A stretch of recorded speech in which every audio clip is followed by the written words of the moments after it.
Gold import duty 6% से बढ़ाकर 15% कर दी गई है एक ही रात में। जब पूरी इंडिया सो रही थी ना, रात के 1 बजे ये सर्कुलर पास होता है। जो गवर्नमेंट ऑफिस 5-6 बजे क्लोज होती है, रात के 1 बजे कौन कर रहा है? चलो छोड़ देते हैं। बट अब आप 8 लाख रुपए एक्स्ट्रा पे करने पड़ेंगे 1 किलो गोल्ड खरीदने के लिए और 17,000 रुपये एक्स्ट्रा 1 किलो सिल्वर खरीदने के लिए। 2 दिन पहले ही प्राइम मिनिस्टर नरेंद्र मोदी जी ने कहा डोंट बाय गोल्ड, पूरा इलेक्शन होने के बाद। बट मैं तो कब से सालों से कह रहा हूँ, बट सवाल है क्यों? जब भी लोग गोल्ड खरीदते हैं ना, तो पैसा बैंकिंग सिस्टम से बाहर चला जाता है। बैंक नहीं चाहते कि आपका पैसा उनके पास से बाहर चला जाए, क्योंकि वही पैसे से वो लोन देते हैं, इंटरेस्ट कमाते हैं और पूरी इकोनॉमी क्रेडिट पे चलती है और उनका बिजनेस चलता है। जिस दिन सारे लोग गोल्ड पे शिफ्ट हो जाएंगे, गोल्ड खरीदना शुरू कर जाएंगे ना, तो बैंक्स क्लोज हो जाएंगे। India second largest gold importer है।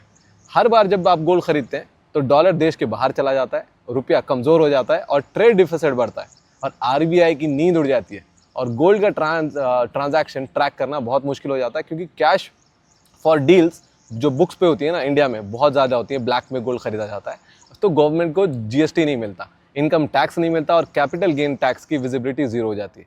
अब हर बार अगर लोग रुपये पर भरोसा करना बंद कर देते हैं तो सब लोग गोल्ड खरीदना शुरू कर देते हैं, तो आरबीआई का पावर ख़त्म हो जाएगा, क्योंकि वो पैसा प्रिंट नहीं कर सकते। जो इन्फ्लेशन का जो नैरेटिव है वो कंट्रोल नहीं कर सकते। तो पूरा फियाट सिस्टम का खेल तभी चलता है जब आप सिस्टम के अंदर रहते हो। Control the money, control the people. Government नहीं चाहती कि आप फिजिकल गोल्ड खरीदें, क्योंकि वो चाहती है कि आप sovereign government gold bond by करें, एसजीबी, पैसे उसमें पैसा डालें। एसजीबी में जब पैसा सिस्टम के अंदर रहता है और गवर्नमेंट उसी पैसे से बोरोइंग, फंडिंग सब कुछ करती है। सीधा समझो, पैसा आपका है, खेल उनका है। क्राइसिस में लोग, जब अभी क्राइसिस आ रही है तो लोग क्या करते हैं, अपना पैसा इन्वेस्ट करना चाहते हैं हार्ड मनी में, जो होता है बिटकॉइन जैसे गोल्ड हो गया। अब हार्ड मनी का मतलब होता है हार्ड टू मेक, कोई प्रिंट नहीं कर सकता, कोई डाइल्यूट नहीं कर सकता। अब लोग पूछते हैं एफडी क्यों नहीं करनी चाहिए? अरे भाई, अगर आप लास्ट ईयर $1 85 रुपीज़ का था, आज 95 रुपीज़ का है, 12% ऊपर हो गया है, तो आपकी परचेसिंग पावर कम हो रही है। जब आप एफडी करते हैं 6 से 7% मिलता है आपको, इससे अच्छा तो आप डॉलर में इन्वेस्ट करते हैं ना, 12% मिलते।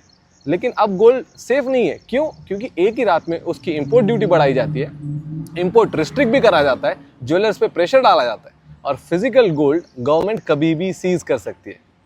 बिटकॉइन पे कोई इंपोर्ट ड्यूटी नहीं है, कोई कस्टम ऑफिसर आपको बिटकॉइन दुनिया के बाहर लेके जाने के लिए रोक नहीं सकता, किसी भी कोने में लेके जा सकते हो, कोई सीज नहीं कर सकता। बहुत है, मैं 1000 आपको है ना बिटकॉइन के ना प्रोज बताएं। ऑलमोस्ट 15 से 20 कंट्री में बिटकॉइन टैक्स फ्री है। शेयर जरूर करना। अगर अभी भी नहीं समझ आ रहा तो पोगो चैनल देखो यार।